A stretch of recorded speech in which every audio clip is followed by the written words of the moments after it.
Thank you, everyone, for coming out today. We really appreciate you all being here, and I know you would rather be here working.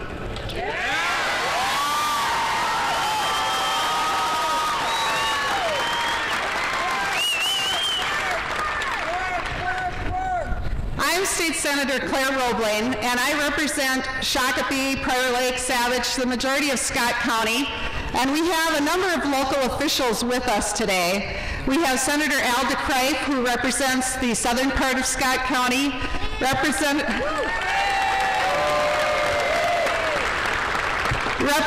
Mike Beard, who represents Shakopee and Prior Lake. We have Mayor John Schmitt from Shakopee. Representative Kelby Woodard from Belle Plaine. We also have two of our county commissioners here. We have Tom Wolf, who represents Savage and part of rural Scott County. Dave Menden, who represents Shakopee. And Matt Lehman, one of our Shakopee City Council members. We also have some representatives from the Horsemen and the Jockeys, and we know that you all represent the workers here today, and thank you again for being here.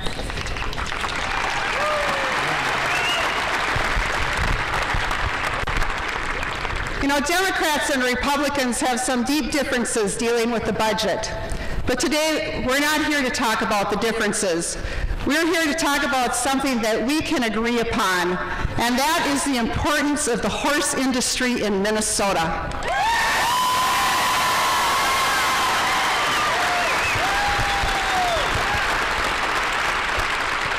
We know that a healthy horse industry is important to our state's economy, and we know that this government shutdown is having a devastating impact upon that industry and upon all of you. And we are here today to call upon our top elected leaders to please help us end this impasse and get you all back to work and make sure that this industry continues to thrive and expand in this state, because we need you. We need your economic activity. We need the people who are raising the horses, breeding the horses, selling them.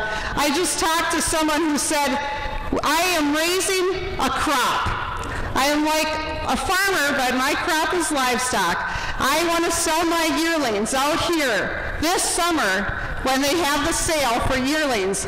If I don't get to have that sale here, my crop for the whole year is lost. And we can't let that happen.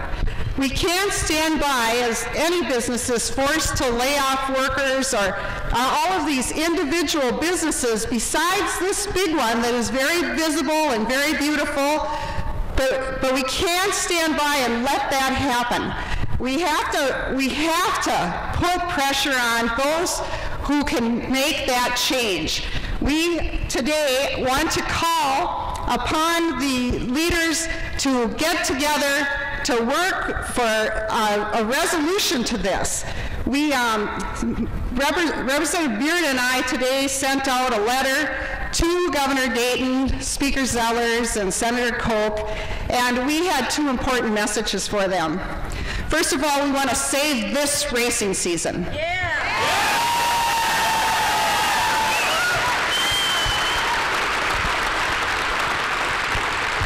We have 1,000 people here who are laid off, 700 people at Running Aces, and that is not acceptable. We need jobs in this state. They are important to our economy.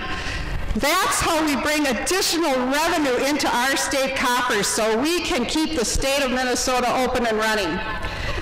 And then the other thing that would be very helpful to this industry is if we are able to pass a racino bill.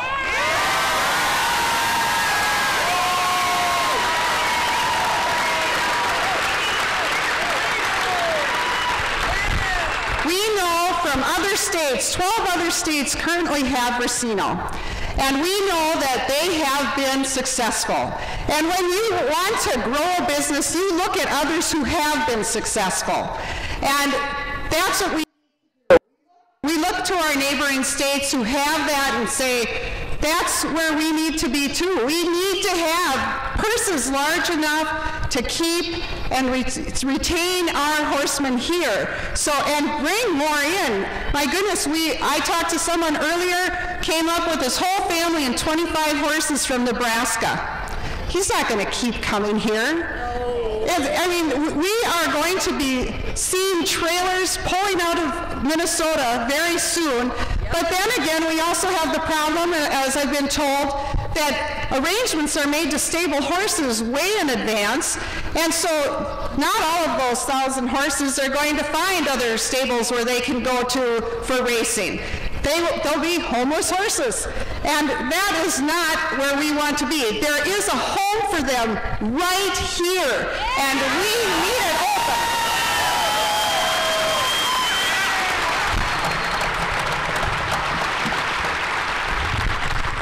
We also believe racino is a big win for our state and very well accepted by the general public. Polls have shown that 70% of Minnesotans support racino and this horse racing industry. And so, folks, let's get it done. Let's get this business open, keep it open.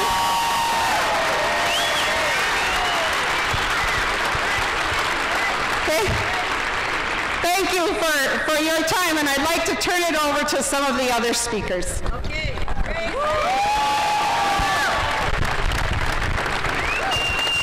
Thank you, Senator Robling. I appreciate it very much. And you folks being out here on this beautiful day today, I'm glad you're here being supportive of Racino and of Canterbury Park. We have some other supporters, too, that Senator Robling left for me to introduce, and I want to be sure to point out Angie Whitcomb from the Shakopee Chamber of Commerce. This is a change. Angie's the new chamber director in town. The chamber has been very vocal and very supportive of this place, Canterbury Park, and the Racino idea, and that our efforts, actually, as we endeavor to actually get Racino through the House of Representatives, the Senate, and eventually be the law of the state of Minnesota. Angie, thank you for your support, and thank your chamber members as well.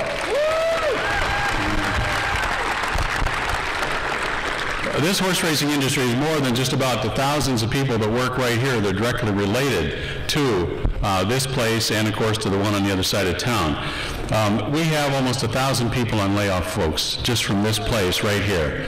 Beyond that, however, is the billion-dollar industry, according to the University of Minnesota, that supports the horse racing infrastructure in this state. They are the infrastructure that make this place possible. These are small business people. These are the salt of the earth. We're proud to be Minnesotans. These are proud Minnesotans, and we need to continue to support that industry, as Senator Robling has just mentioned. But beyond that, there's other people that come to this state as well. As Senator Robling mentioned, the people from Nebraska. Last week I had coffee with some people who came up here from Texas, some other folks from Arizona. That is an expensive move to bring that kind of a horse, those kind of horses to this state, and to people that come to work on the horses, maintain them, and keep them here, and the money that they spend in our town, our county, and our state. Folks, we're kissing that goodbye. We're kissing it goodbye if we can't get this place open again in the next week or so. Today. Folks, we're sending a message, I'm afraid. Yes, I wish it was today. I'm afraid we're sending a message we're not interested in growing our economy. Earlier this morning, I was in the very courtroom where the folks who represent Canterbury have been, begging for jobs, for transportation. Please just put the people back to work, let the dirt fly, put 14,000 people back there. Here, it's about 1,000 people here, plus the ancillary work all around this place that can go back to work. Instead of dirt flying, there'll be hay flying, and I like that kind of flying. So I was elected to build jobs, to support jobs, to keep this economy rolling along. Folks, it's just killing us as legislators that we've come to this point where we're actually at a stalemate that is affecting people that we care about, we know, and we love. If this was a political squabble, you people wouldn't care a bit. We'd have that discussion. We decided on Election Day. We're beyond that now. Pain is being inflicted on the district I represent, on people I know and care about, and we're not going to take it much longer. So please join us in calling our leadership and calling the governor's office. In case you didn't remember, I'm going to give you a little civics lesson here. None of the legislators here can call ourselves back to work. In Minnesota, we can't do that. In Florida, you can. Legislators can call special sessions all day long. Not in Minnesota. Only one person can call a special session. That is the governor. Governor, call us back to work.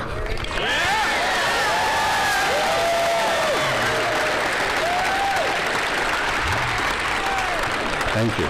We'd love to be back there. Folks, when we're ever weeding our gardens in Worthington or painting a garage out in Preston, we're not talking to each other. When we're sitting in St. Paul looking at each other, good things will happen. I just kind of know it right here.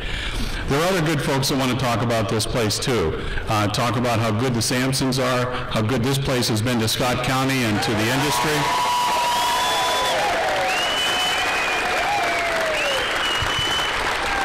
And so I'm going to introduce one of my neighbors, my colleague, the mayor of Shakopee, Mr. John Schmitt. John? Thank you, Mike. Good afternoon, everybody. You know, given the weather, I think Shakopee gave you a pretty good day to be out here, don't you think? Now we need to get it up and running. You know, folks, we're proud of this vacation industry that we have out here. The state of Minnesota says that we take in 6 million tourist trips a year. That counts Canterbury, Valley Fair, Mystic Lake, the Renaissance Festival, and the racetrack over here. I snuck that one in there just to get your goat, didn't I? We don't want to lose that. You're an important part of our work base here in the community. You know, if we got a notice from somebody that we were going to shut down and move 1,000 jobs out of this community, we'd have the state administration crawling all over us, trying to tell us how we could keep those folks. What can we at the State House do to keep these jobs here? Where have they been? They haven't been here for you. And we need to fix that problem. We're proud of our community. We're proud of Canterbury. I was here day one. I don't want to be here for day zero. We need to make this work, and we all have to be a part of it.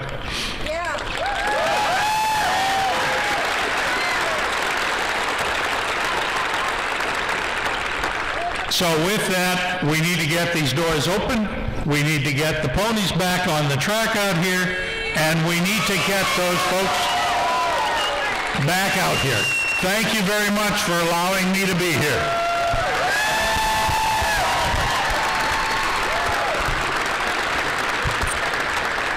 I would next like to introduce Jeff Hilger. He's from Stillwater. He's an owner and breeder, and he wants to speak on behalf of our horsemen. All right. Thank you very much. By the look of the crowds here, the gate should be opening out here someplace pretty quick, and some horses should start running. I am very amazed. I've sat back here now for about 10 minutes, and I've heard legislators talk, and it makes sense. They do understand what's going on, a few of them.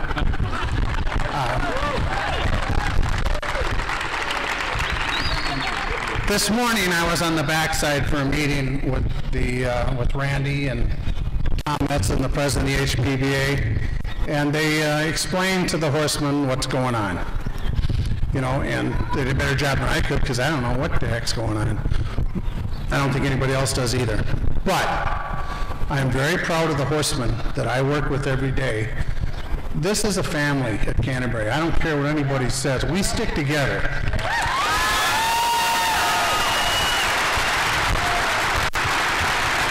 And you should be very, very proud in the way that you're handling a very, very troublesome situation. I know a lot of you have spent a lot of money bringing horses in here. If you're a Minnesota breeder, you spend all your money the first 4 months of the year when it's cold, getting your horses ready. You spend thousands of dollars. Say, okay, let's go race. We're going to try and get our investment back. And this is not a sport of kings in Minnesota. This is a sport of people that want to have fun. If they break even, they're happy. If they make a few bucks, that's great.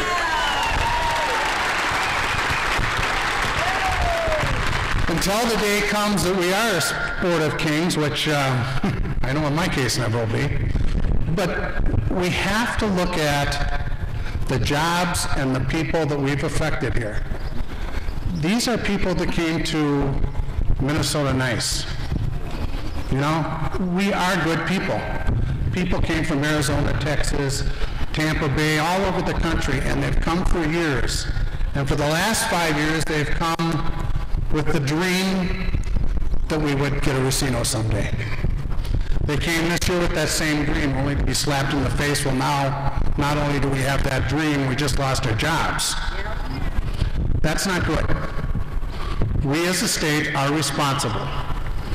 Everyone in this place here that's a Minnesota citizen, as far as I'm concerned, is responsible. We're letting our government get away with this. We can't do it anymore. We have to get involved.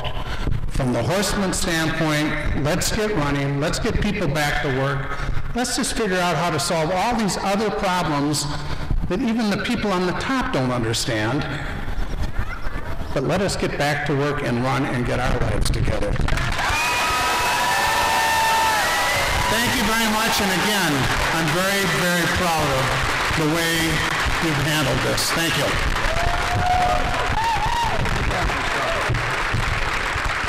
Now I'd like to introduce Paul Nolan. He's a jockey and he lives in Bloomington.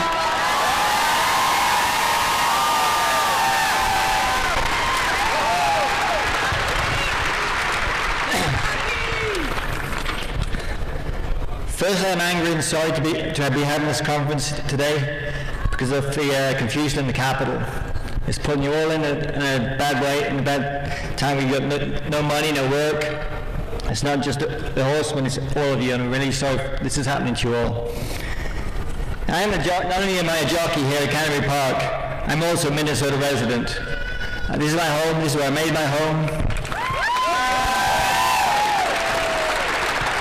I came from England, I came a long way, and this is the state I settled in. So, if that doesn't say something, nothing else will.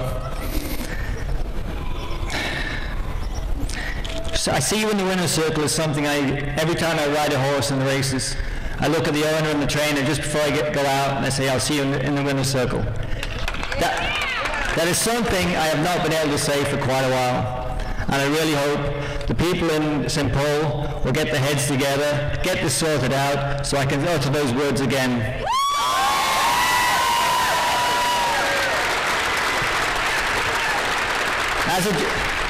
As a jockey, and all the rest of the jockeys, we don't get paid. While this is shut down, while there's no horses running, we do not get paid. We come out in the morning, we work horses in the morning, just in case it all starts up again and we still can keep our business. Right now, the larder's getting low, my cats are starving, and we need some money fast. A lot of my friends, not only do they, when they come to the state, not only do they pay the rent here at the motels, the hotels, or the apartments, but they also have to pay the mortgage of the home where they live normally. And they come here because they love coming to Minnesota, they love coming to Canterbury. There's not one jockey down there will say they hate this place. Every single jockey loves this place. They love Canterbury, they love the Minnesota people, and they love the crowds we have here. It excites them.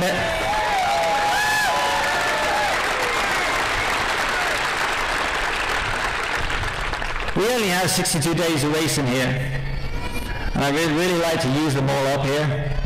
I do know a lot of the guys are having to go to other states to ride for a couple of days just to keep the money coming in.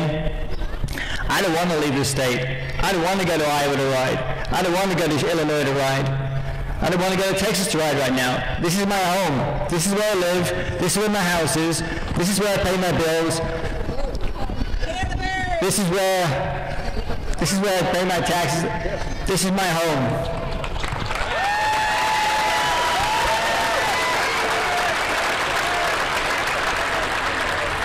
I really hope that they get it sorted out quickly, because we love riding here. I want to hear that bell ring again, where we go out and race again, let the public enjoy themselves again, put you guys back to work again.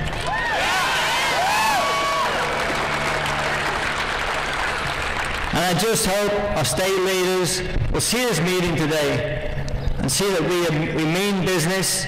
We want to get back to work. We want to help them with a deficit,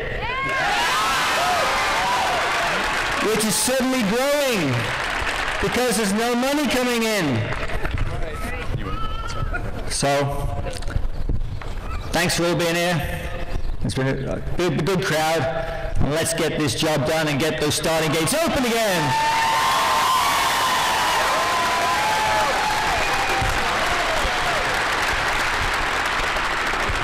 As you may have heard behind me here, the horses are ready to race. They are finely trained athletes, and when you train for a specific event, you need to participate in that event then, when you're ready. And to have these horses standing around not racing is just like waiting for an Olympic athlete to wait and not get their turn at participating in the Olympics. I mean, they are trained. They spend hours and hours with their trainers and handlers in the mornings on the back stretch. It's a wonderful world back there, and we have them ready and willing and able, and now we just have to make sure that the license fees that were already paid, they had a sort.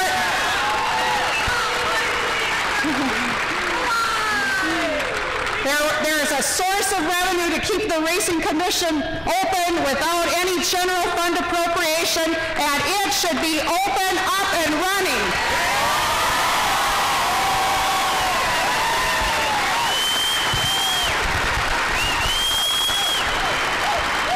I'd just like to ask one of our county commissioners here to come up and just talk a little bit.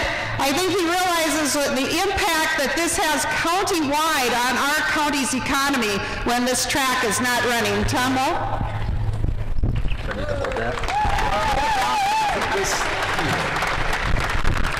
Hi, everybody. Isn't this a shame, this place being shut down?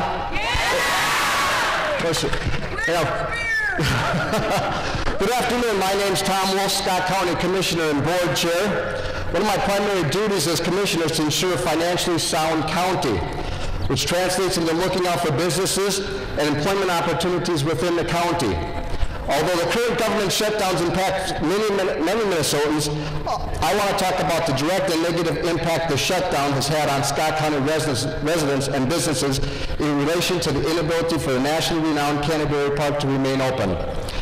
The closing of Canterbury Park is a sin, and not only results in over 1,000 Canterbury workers in facing unemployment, it is also detrimental to the surrounding businesses which rely on visitors of Canterbury to patron their establishments. Farmers are impacted, restaurants, hotels, gas station, everybody. Because of the extremely negative impact the shutdown is having on Minnesota residents and businesses, I strongly encourage and support the reopening of Canterbury Park. Governor Dayton, please pony up and give Minnesota residents and Canterbury workers what they deserve.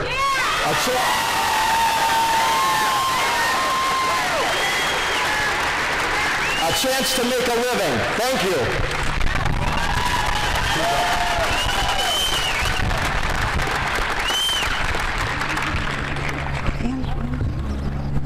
Well, thank you so much. I think we're concluding our press conference, and thank you to everyone who attended, and we're going to do our best to get you back to work as quickly as possible.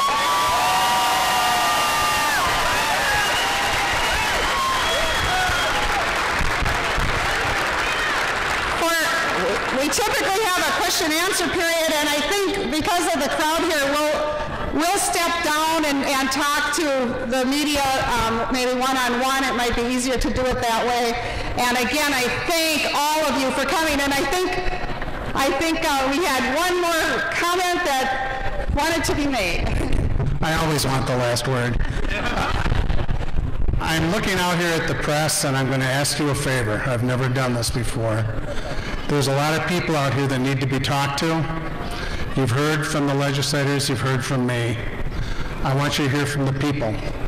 Mac Robertson was Trainer of the Year. You've got Troy Bethke, a Minnesota trainer. I want you to hear from the people that are really being heard. Don't be afraid to go up and talk to any one of these people. They're good people. Thank you.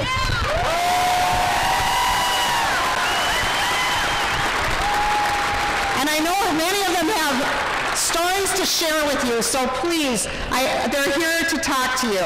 And you don't need to talk to us, you get to see us a lot, but if you want to take time to talk to them, please do so.